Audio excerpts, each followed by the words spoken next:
Hello, hello, hello. My name is Robert. I am the recovery guy, and you have entered into The Fix.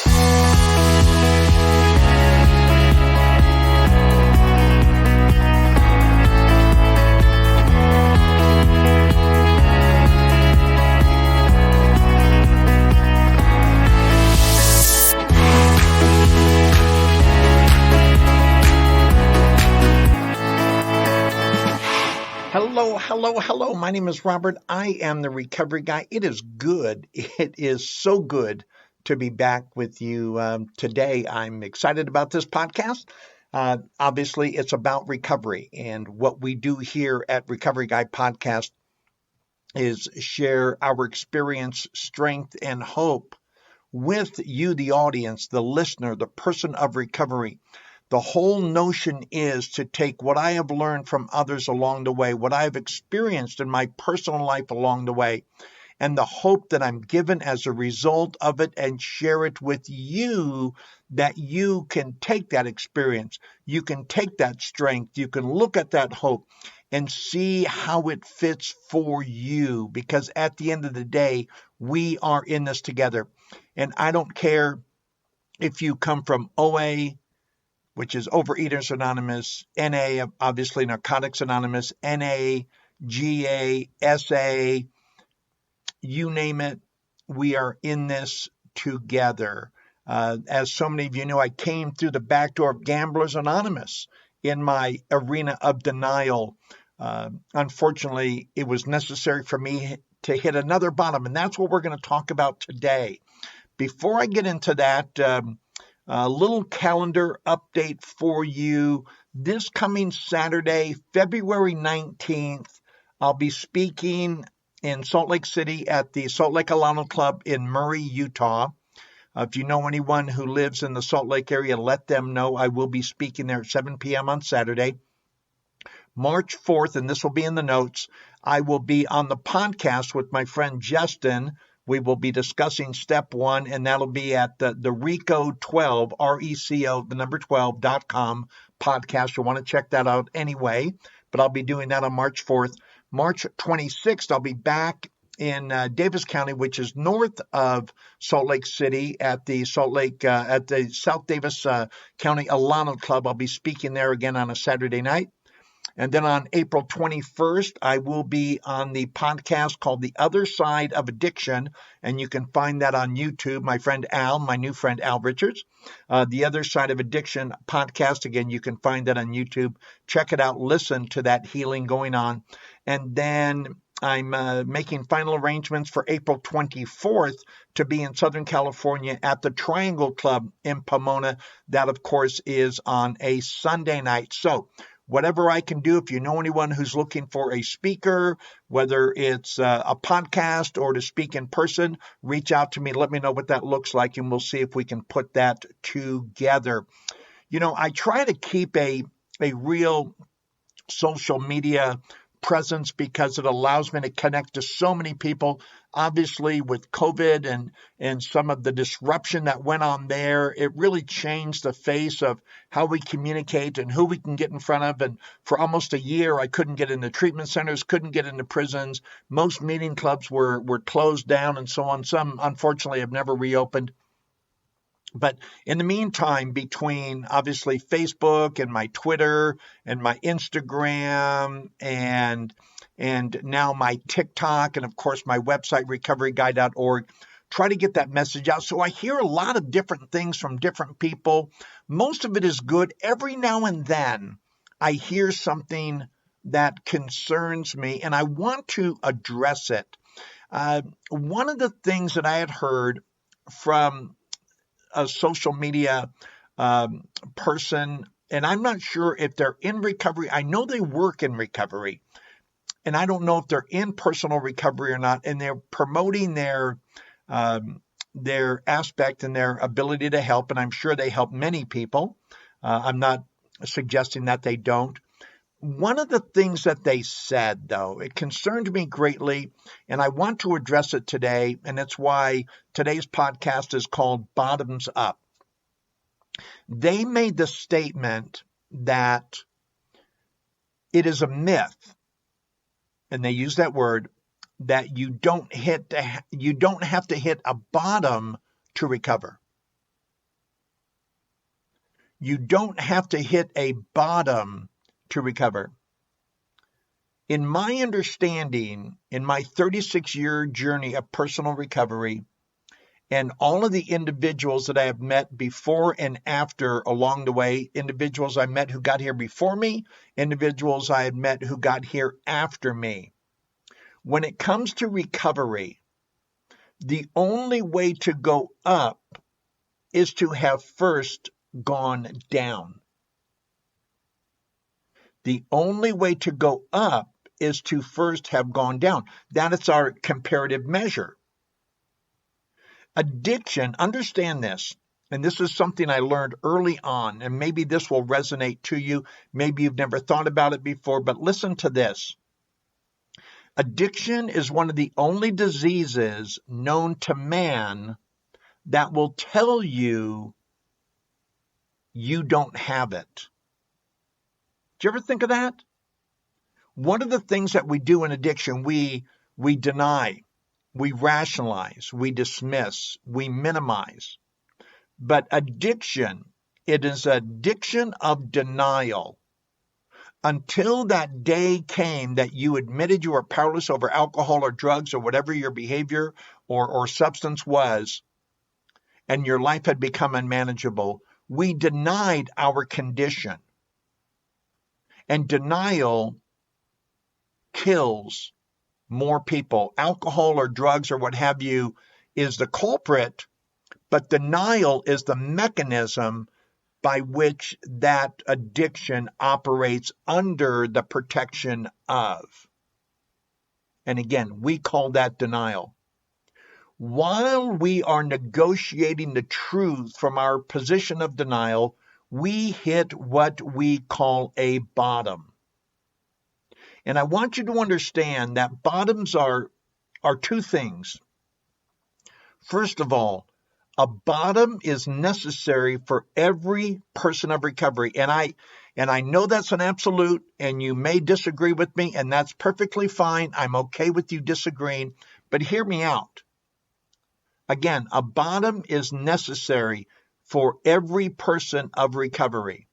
Secondly, and here's where it sort of fits, and maybe you can find yourself there. Bottoms are subjective. They're not objective. What does that mean? That means that you assign your own bottom to you. I decided when enough was enough. I decided it was up to me to say, I can't do this anymore. Now, sometimes we think it's the judge. Sometimes the judge will suggest a bottom to us, or the significant other, or the employer, or the family member, or the friend. They'll say, if you show up one more time, this will happen to you. I'll change the locks. I'll throw you in jail. You'll lose your child. I'll fire you. We'll no longer have a relationship ad infinitum. At that point, I can decide whether or not what they're saying to me is my bottom, right? What they're saying, I don't want to lose that child. I don't want to lose my freedom. I don't want to lose that job. That is my bottom. For most of us, we blow right through there. We really do. For me, I'd lost 2 wives. I walked out on my children.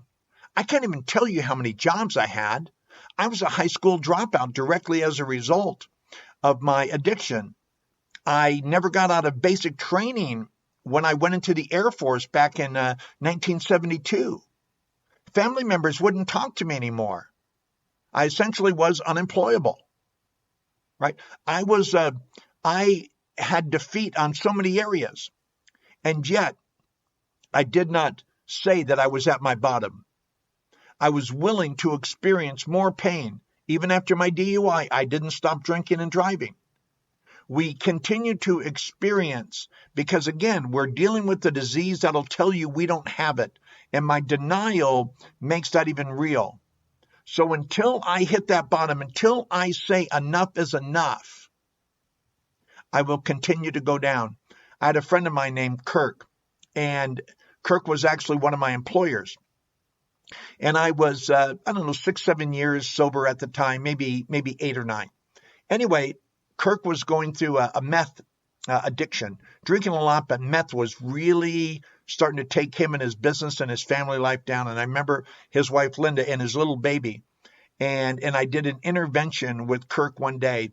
And I told Kirk he was ready to hit another lower level. And I told Kirk, I tried to help him understand, having lost the things he was about to lose. I said, let me tell you what this is going to look like. You're going to lose your wife. You're going to lose your home. You're going to lose your business. You're going to lose your daughter. Try to describe to him the bottom he was at and the bottom he could expect if he continued to live the life that he was living the way that he was living it. Sadly, Kirk went into treatment, but after 7 days, he had had enough and he left treatment. And what happened? Linda left him with their baby after he ran over her backing out of their driveway. Very tragic story. She lived, but she was injured quite badly. Kirk lost his business. He lost his home. He lost his wife. He lost his child. I don't know to this day if he's sober or not. I pray that he is. Because like so many of us, he was a dynamic, wonderful person. But you know what? As I would say regarding my father, when you, and even especially my life, when you add alcohol or drugs, all bets are off. The person who seemed to have so much energy and so much potential, you can just set it aside because nothing else matters at the time. You know, I could describe to you, and I will do that a little bit more. Excuse the paper shuffling here. And I'll talk to you a little bit more about that. But even from a scientific standpoint, before something will travel back up, it must hit a bottom. A bottom is described as the lowest or deepest part of anything. In other words, when are you going to be sick and tired of being sick and tired? It is the deepest part of anything, as distinguished from the top. We have the top. If there was no top, there would be no bottom, and vice versa. In order for there to be a top, there must be a bottom. Otherwise, how would you measure it? If there was no dark, how would you know when it was light? Right? If there was no evil, how would you know when it's good? You need to compare and you need to contrast to see the difference between one extreme and the other. It is the under or lower side. It is the underside. It is the base or a foundation. It is something at the bottom. Do you know what a sonographer does? And this will help illustrate it scientifically as well, not just grammatically. A sonographer is essentially an ultrasound expert. They use an ultrasound scanner, and they have what is called a transducer. And it sends out a beam of sound into the body, and then they take measurements. I've had them on gallbladder and other organs with surgeries that I've had, an upper GI and so on before a surgery, a gastrointestinal sonography, sonogram, as it were. And the sound waves are reflected back to the transducer by the boundaries between tissues in the path of the beam. So as the beam hits an object, it bounces back. If it doesn't hit anything, then it's not going to record anything at all, right? Do you know what they use to measure the ocean? It's very relevant in submarines. It's called sonar. You'll love this because, again, I want science to illustrate my example so we know this is more than my opinion. This is scientific foundational truth that we can apply to our spiritual, our emotional, and our mental condition, even our physical condition. When I was morbidly obese, almost 400 pounds, right? I was at the bottom of my physical health. I had enlarged heart. I had complex sleep apnea. My knees would eventually had to be replaced because there was too much pressure, too much wear and tear on them. But a sonar detects objects by emitting ultrasonic waves into the sea and detecting the reflected echoes, right? So if it doesn't hit a bottom, the reflection, it won't bounce back up. So you'll never know how deep something is without there being a bottom to reflect back to the top, to the surface. I love what it says in the big book. It says, no matter how far down in the scale we have gone, we will see how our usefulness can benefit others. How far down, the bottom that we hit. Did you ever play with a yo-yo? I played with a yo-yo. Sometimes I was younger, I was actually fairly good with it. When does a yo-yo, unless you manipulate or pull the string, when does a yo-yo come back up? It only comes back up when the yo-yo gets to the length of the string, when it hits the bottom. When it hits the bottom, it bounces and it comes back up. It rolls back up into your palm or your finger where you've got the string attached to. Do you understand what I'm saying?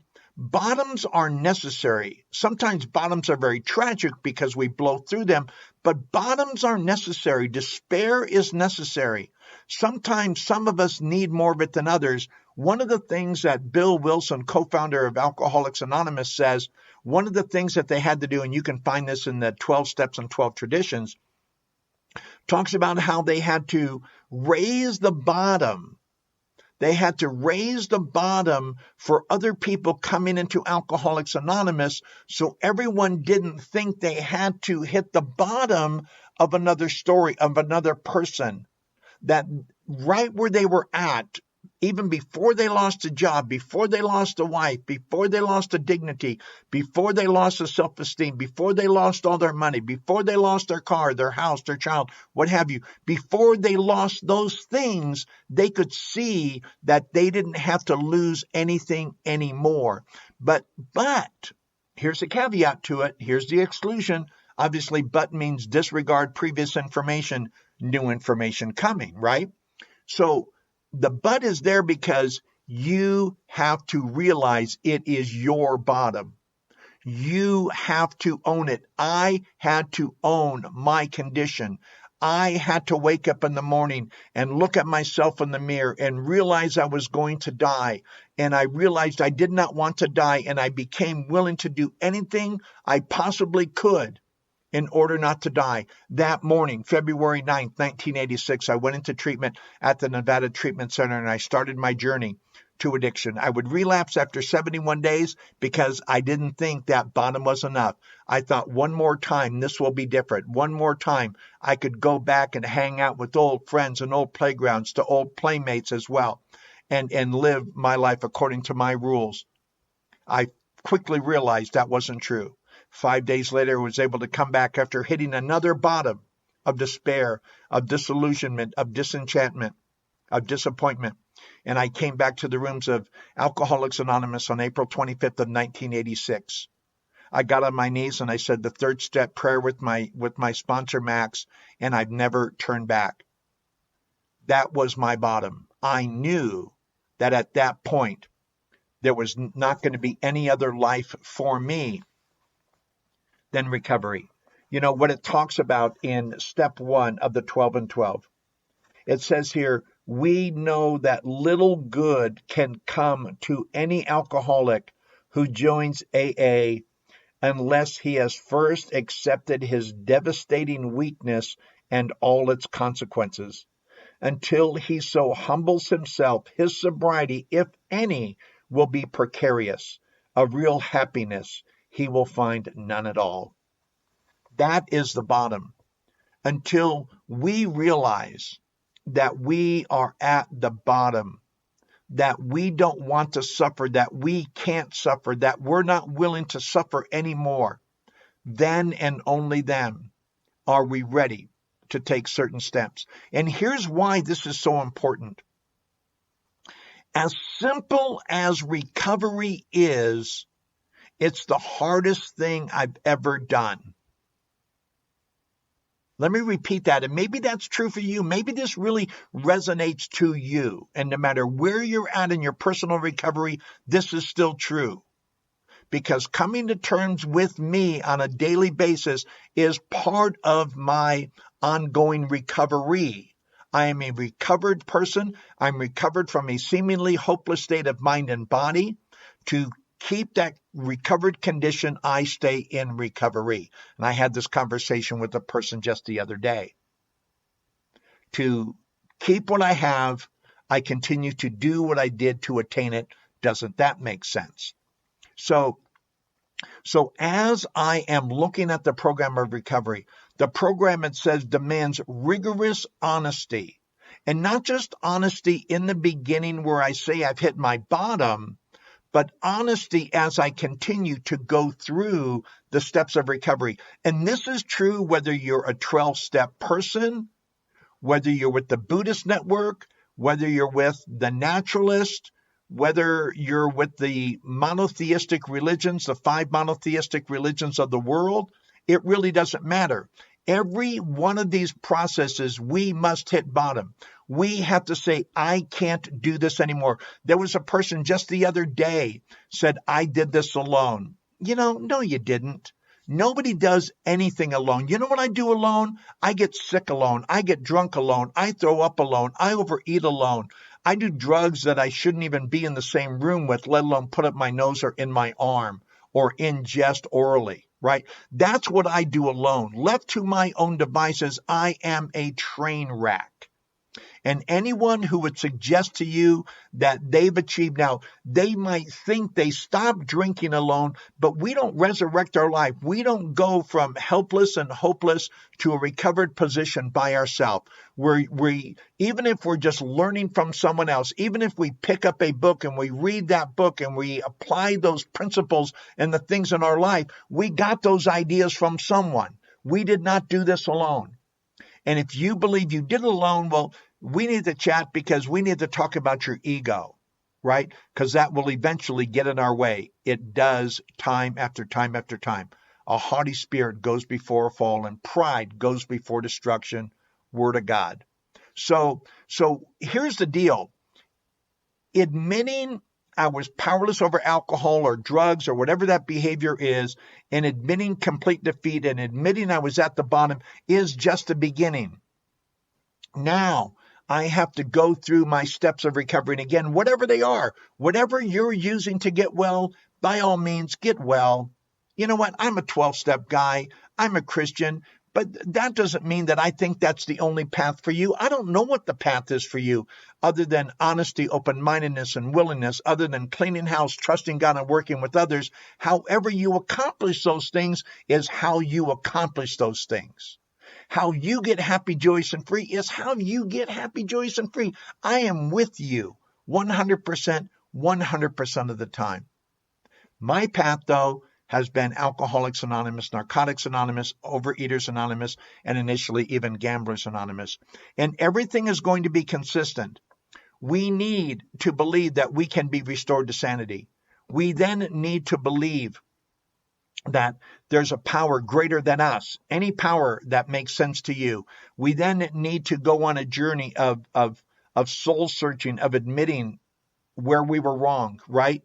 And then we admit it. We need to discuss our defects of characters, our shortcomings. We need to go make amends to other people and say, I'm sorry for how I've harmed you. Whether they harmed us or not is not the important thing. We need to do that. And then I need to live a daily maintenance of taking that regular inventory, working with God of my own understanding, and then go carrying this message. Without that bottom, knowing that I refuse to go any lower. Why would we do those things? The answer is we wouldn't.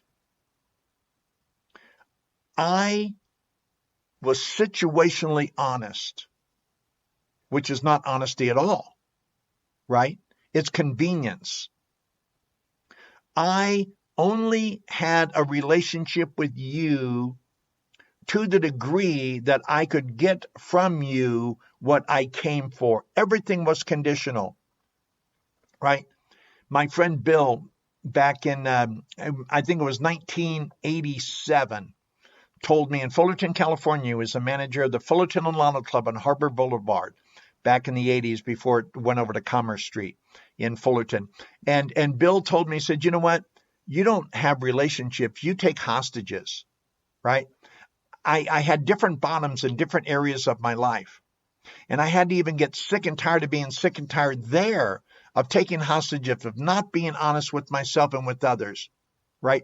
We have a number of bottoms. We have to address the most important bottom. Maybe it's your addiction. Maybe it's your compulsion. Maybe it's your drinking disorder, your drinking addiction. Maybe it's your drugs. Maybe it's your compulsive overeating. Maybe it's your gambling. When is enough going to be enough? When do I finally say I am at my bottom? I know there's another bottom waiting for me, and we call those, my friend Richard H.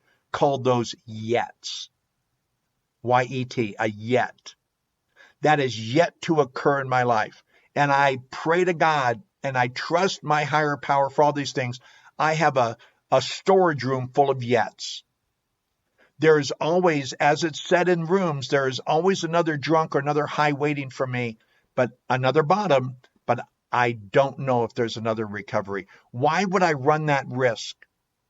Right? Those are the risks that I ran when I was out there ripping and running. Do we need a bottom? We do need a bottom. If I don't hit my bottom, if I don't say enough is enough, and that's what a bottom is, I refuse to go any lower. I am at my lowest. I'll never do the work necessary to achieve. And again, bottoms are subjective. Your bottom is your bottom. Own it, just like your higher power is your higher power. I don't care who your higher power is. I just care about what your higher power does. I don't care what your bottom was. I just care that your bottom was enough for you to say, I am willing to take certain steps. I am willing to go on a path of recovery. That's all I care about, your bottom. And I hope that's all you care about, my bottom. Man, when I was in the rooms of AA early on, even some to today, I hear some stories and I think, holy cow, I'm so glad I did not have to experience that. That would have been tragic. That would have been devastating. And then I share my story with a person who's never got divorced, never walked out on their kids, never had family members hang up to them and say, man, I don't know how you did it. I'm so glad I came here before I lost those things. But why? It's relative. It's subjective to the person experiencing it. Do we need a bottom? Yeah, we do. Are bottoms subjective to the person experiencing it? Yes, they are. I would tell people, when I was one of my first jobs when I got out of school with my degree in alcohol and drug studies, I was an intake manager at the Howe House run by St. John of God Healthcare Services in Victorville, California. And I remember talking to people as I would do their intake, and we only had so many beds and we obviously had so many applicants. And I would try to assess and try to understand who wanted it bad enough. And I would talk to these individuals, and everybody had a story, right? Everybody has a reason why they're there. It's not because life is going good. It's because life's in the crapper. And I would say to them, it doesn't matter to me why you're here. It matters to me why you stay. I know your bottom got you here. Could be the judge, could be the spouse, could be the employer, could be the landlord. I don't know. But what I do know is you're at your bottom. And if you are willing to take certain steps, if you are willing to say enough is enough, if you are willing to say, I can't live this way anymore, then individuals like me who have walked this path, we want to reach out to you so you can experience strength and hope and encouragement and get well in spite of what we did, where we went, and who we became. Thank you so much for joining me today. If you're interested in advertising on this podcast, reach out and let me know. I have a great announcement next week that I'll share with you regarding our semi-annual fundraiser, some of the items I'm getting in that I'll be happy to send to you. Whatever you do, wherever you go, get well. The way we suffer is needless suffering. And I hope that you find the things that so many of us have found along the way to be happy, joyous, and free. We are sure that God wants us to be happy, joyous, and free. We have the hope. We have a vision. We are experiencing promises that we never thought would come true for us, that we saw coming true for each other.